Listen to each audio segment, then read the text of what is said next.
Everybody wants to just come in, crowd in a little bit closer. You can stand in the sun, get a little bit warmed up, and be able to hear me so I don't have to shout too loud.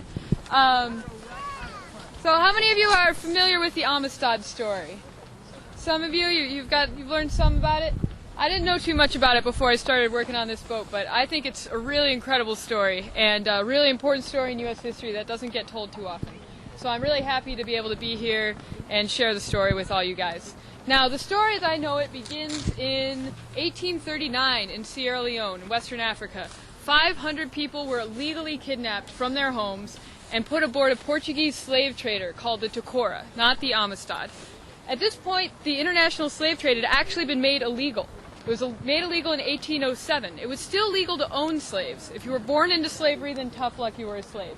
But you couldn't go just kidnap new slaves. So they were put aboard the Tacora, big transatlantic slave ship, about 3 times the size of the Amistad. 500 people chained down below in very, very, very packed conditions, down below for 2 months, fed very little, given very little water to drink. It was a really horrific middle passage that they went on. The survivors of that passage made it to Havana, Cuba, where 53 of them, 4 little children and 49 grown men, were put aboard La Amistad, which was just a small coastal trading schooner. It wasn't a slave ship. It wasn't specifically designed to carry human cargo. It was just kind of like what a U-Haul would be today. You charter it to take whatever cargo you need to wherever you want to go. So they were just going to go on a quick little routine trip 3 days down the coast of Cuba to Puerto Príncipe, where this plantation was. So they packed the men down in the hold, shackled them together by the necks, the wrists, and the ankles in a sitting position along with other cargo. The children were kept back in the aft cabin. Now they actually did take them up on this boat to exercise them on deck during the day because they were taking them to the plantation, so they wanted to be able to get as much work out of them as possible. They didn't want them to be atrophied, they wanted them to be in fairly decent shape. And at that time the galley, the kitchen, would have actually been up on deck. Today we have it down below, but at that time it would have been kind of an open fire, so they didn't want it down below on the wooden ship. And so kind of the leader of these captives is this young man, big strong young man named Sembe Pié. I think it took 4 people to take him down when they kidnapped him. He kind of emerged as the natural leader of these captives. And he decided that he needed to figure out what was going on, what was going to happen to them. So I don't know if you can put yourself in this position, but to try to imagine what it would be like. You get kidnapped on the way home one day. People who don't speak your language, they look really strange to you. You've never seen anybody with this kind of coloring, this kind of hair. It's a really scary situation and a really confusing situation. So he wants to know what's going to happen to them. He goes up to the cook, who's up on deck cooking, and the cook happens to be mulatto. He's half African. So perhaps Sembe thought he would have had some kind of kinship with this man, that, you know, maybe he would feel some empathy for him and would give him some information. But he didn't speak his language. So he went up to him and kind of gestured, "What's going to happen to me?" Turns out the cook wasn't really a nice guy. He was a practical joker. And he looked back at Sembe, he went like this, and he pointed in the pot of what he was cooking, suggesting that they were going to kill and eat them. So to him, this is a joke. To Sembe, this is not funny at all. This is not a joke. He's been through a lot of really horrific things in the past couple of months, and it didn't seem that far out of the realm of possibility that these were cannibals. They were going to be eaten. So this is kind of a tipping point for him, where he decides he really has to do something. He has to get them out of there. He has to get them home. So he's chained up again down in the cargo hold one night. He finds a nail that's come loose from the planking down there, a little wrought iron square nail, and he manages to pick the locks on his shackles. He undoes everybody else's shackles. So now we've got 49 grown men down there. All of them speak the same language. All of them are angry and upset, and they start rooting around through the cargo, looking for something that could be of use to them, maybe looking for food. Turns out that they find big cases full of sugarcane knives, big machetes. So these are tools that they were going to be forced to use on this sugarcane plantation for the rest of their lives. And they managed to find them and kind of turn them into an instrument of their liberty. These 49 men storm the deck. There are only 7 crew on board. They kill the cook first off. They kill the captain after he shoots 2 of them with his pistol. 2 men jump overboard, are never heard from again. And they keep alive the 2 owners, who are sailors as well as Antonio, who was the captain's little cabin boy.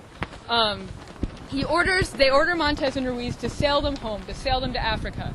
They don't want to go to Africa.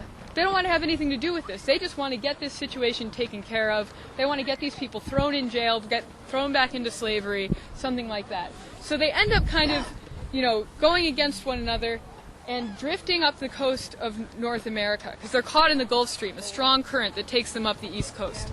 They drift for 63 days, all the way up the East Coast. They get all the way off of New York, of Montauk, New York, from Cuba. And they're actually cited several times along the way by people who think that they must have been pirates. This kind of rig, this Baltimore Clipper, this is would have been a cargo ship, but those ships often became privateering vessels, which often became pirate ships.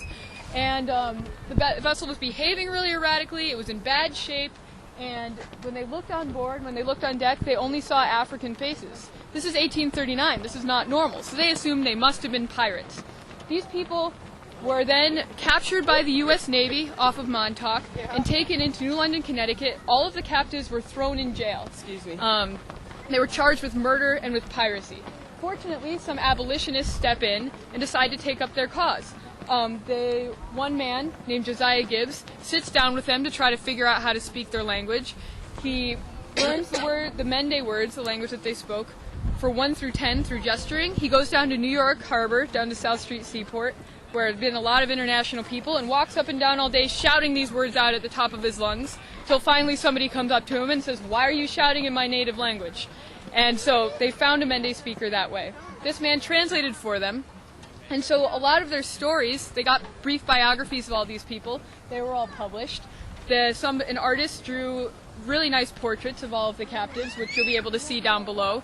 And so their stories and their faces became really widely disseminated in the public, which kind of put a face, for maybe the first time for a lot of people, on this huge thing that was going on, this slave trade. And there was a big kind of widespread outpouring of empathy for these people, even though at that point abolitionism was a pretty radical kind of fringe idea. And I think this is part of getting that accepted in the mainstream. So they go through long, difficult court battles, finally make it up to the Supreme Court, where John Quincy Adams defends them as their defense lawyer, arguing that freeborn people have a right to defend their liberty under any circumstances. He convinces a Supreme Court of 9 judges, 7 of whom were slaveholders, that these were freeborn people, that they had a right to defend their liberty. Everything they did was in self-defense. So these people are set free. They're set free in New Haven, Connecticut. This is not where they want to be. This whole time, all they've wanted to do is go home. Fortunately, the abolitionists step in again, take them to their homes in Connecticut, and raise enough money to send the 35 survivors back to Sierra Leone. So I think we have room for you now on the boat. So if you want to step on and head back to the stern, back aft in that direction, there'll be more people to talk to you, answer your questions, and you'll be able to see the boat. Thank you.